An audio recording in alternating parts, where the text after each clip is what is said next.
ஒரு ஏரிக்குள்ள தண்ணி இருந்து நம்ம எல்லாருமே பார்த்திருப்போம். ஆனா நூற்றுக்கணக்கான மனித எலும்பு கூடுகளும் மண்டை ஓடுகளும் கிடந்து பார்த்திருக்கீங்களா?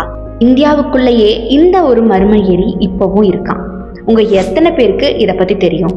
உத்தரகாண்ட் மாநிலத்தில் இருக்கக்கூடிய கடல் மட்டத்திலிருந்து 5029 கிலோமீட்டர்ல அமைஞ்சிருக்கக்கூடிய ரூப்குந்த் ஏரி தான் இது. இந்தியாவின் உயரமான ஏரிகள்ல ஒன்னா இது கருதப்படுது. ஆனா இது இந்தியாவோட மற்ற சாதாரண ஏரிகளை போல இல்லாம இந்த ஏரி முழுக்க நூற்றுக்கணக்கான எலும்பு கூடுகளும் மண்டை ஓடுகளும் நிரம்பி வழிதான். இன்னைக்கும் கூட இது ஒரு மர்மமான ஏரியா தான் பார்க்கப்பட்டு வருது. அப்படி என்ன காரணம் இருக்கும் இந்த எலும்பு கூடுகளோட குவியலுக்கு பின்னாடி அப்படின்னு தானே நீங்க எல்லாரும் யோசிக்கிறீங்க. இரண்டாம் உலக போருக்கு பின்னர் 1942 ரோந்து பணியில ஈடுபட்டிருந்த இந்திய வன அதிகாரியான HK மத்வால் அப்படிங்கிற நபர் ரூப்குந்த் ஏரி மற்றும் அதை சுற்றி இருக்கக்கூடிய நூற்றுக்கணக்கான மனித எலும்புக்கூடுகளை பார்த்திருக்காரு. இந்த ஏரியை கண்டுபிடிச்சு 80 ஆண்டுகள் ஆனாலும் கூட இந்த எலும்புக்கூடுகள் யாருடையது அப்படிங்கிறதுக்கான சரியான காரணம் இன்னைக்கு வரைக்கும் கிடைக்கல. மாறா இந்த இடம் ஒரு மிகப்பெரிய சுற்றுலா ஈர்ப்பாதான் மாறி வருது. அரை நூற்றாண்டுக்கும் மேலாக மானுடவியலாளர்களும் விஞ்ஞானிகளும் இந்த எச்சங்களை ஆய்வு செஞ்சு பல கேள்விகளால குழப்பமடைஞ்சிருக்காங்க. அது மட்டும் இல்லாம இறந்தவங்க யாரு, எப்படி இருந்தாங்க, இவங்கெல்லாம் எங்கிருந்து தான் வந்தாங்க அப்படிங்கிற மாதிரியான கேள்விகளும் அதுக்கு விடையா பல கதைகளும் இன்னைக்கு வரைக்கும் உலா வந்துகிட்டு இருக்கு. ஒரு இந்திய ராஜா அவருடைய மனைவி மற்றும் அவர்களுடைய உதவியாளர்கள் எல்லாருமே இடம்பெயரும் போது 870 ஆண்டுகளுக்கு முன்னாடி பனி புயல்ல சிக்கி இறந்துட்டதாகவும் கூறப்படுது. அவங்களுடைய உடல்கள் தான் இது எல்லாம் அப்படின்னு ஒரு பக்கம் கதைகள் வளம் வந்துட்டு இருக்கு. எதனால இந்த மாதிரியான கதைகள் புனையப்படுது அப்படின்னு கேட்டீங்கன்னா, இன்னைக்கு வரைக்கும் இறந்த சடலத்துடைய நகங்கள், முடிகள், உடைகள் இது எதுவுமே எந்த விதமான பாதிப்பும் அடையலையாம். இந்த இறந்து போனவர்களுக்கு பின்னாடி இன்னொரு கதையும் இருக்கு. தொற்று நோயால பாதிக்கப்பட்டவங்க புதைக்கப்பட்ட கல்லறை இதுவாக இருந்திருக்கலாம் முன்னர் ஒரு காலத்துல அப்படின்னு கூறப்பட்டு வருது. அதே மாதிரி எலும்பு கூடுகள் 9ஆம் நூற்றாண்டின் போது ஒரே ஒரு பேரழிவு சம்பவத்துல ஒரே நேரத்துல இறந்து போன ஒரு குழுவின் மக்களா இருக்கலாம் அப்படின்னு பொதுவான கருத்துக்களும் வளம் வந்துகிட்டு இருக்கு.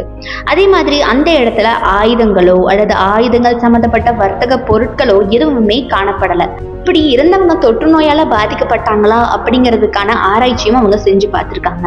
அதுல என்ன வந்திருக்கு அப்படின்னு பாத்தீங்கன்னா, பாக்டீரியா கிருமிகள் எதுவுமே அவங்கள அண்டல. அதே மாதிரி இறந்தவர்களுடைய உடல்ல எந்த விதமான நோய் கிருமிக்கான அறிகுறியும் இல்லை, ஆதாரமும் இல்லை அப்படின்னு நிரூபணம் ஆகுது. சராசரி உயரத்தை விட அதிகமா இருந்திருக்கு சடலங்கள். இதற்கு என்ன காரணம் அப்படின்னு அங்க ஆராய்ச்சி பண்ணியிருக்காங்க.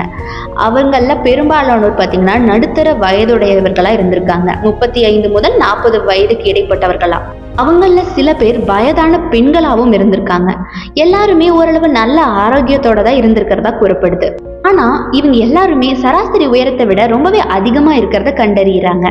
இறந்தவங்க இருவருமே மரபணு ரீதியா வேறுபட்டவங்க அப்படிங்கிறதையும் கண்டுபிடிக்கிறாங்க.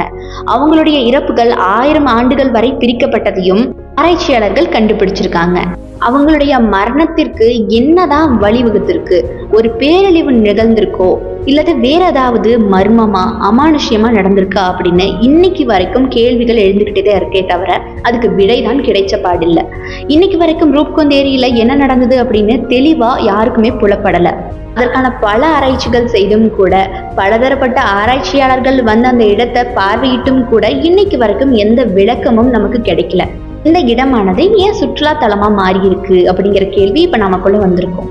நாளடைவுல உலகம் முழுக்க பிரபலமான இந்த எலும்புக்கூடு ஏரியை பார்க்க உலகத்துல பல்வேறு இடங்கள்ல இருந்து சுற்றுலா பயணிகள் உத்தரகாண்டிற்கு வர ஆரம்பிச்சிருக்காங்க. அதனால அரசாங்கமே இத சுற்றுலா தலமா மாற்ற முடிவெடுத்து இங்க ட்ரெக்கிங் செயல்பாடுகளுக்கு ஏற்பாடு செஞ்சிருக்காங்க. ரூப்குண்டுடைய இயற்கை அழகையும் மர்மமான சுற்றுப்புறத்தையும் ரசிக்க பல மக்கள் ஆண்டுதோறும் அதிக அளவில் இங்க வந்துகிட்டு தான் இருக்காங்களாம். நீங்களும் உத்தரகாண்ட் பக்கம் போனா மறக்காம இந்த எலும்புக்கூடு ஏரியா ஒரு விசிட் அடிச்சுட்டு வாங்க.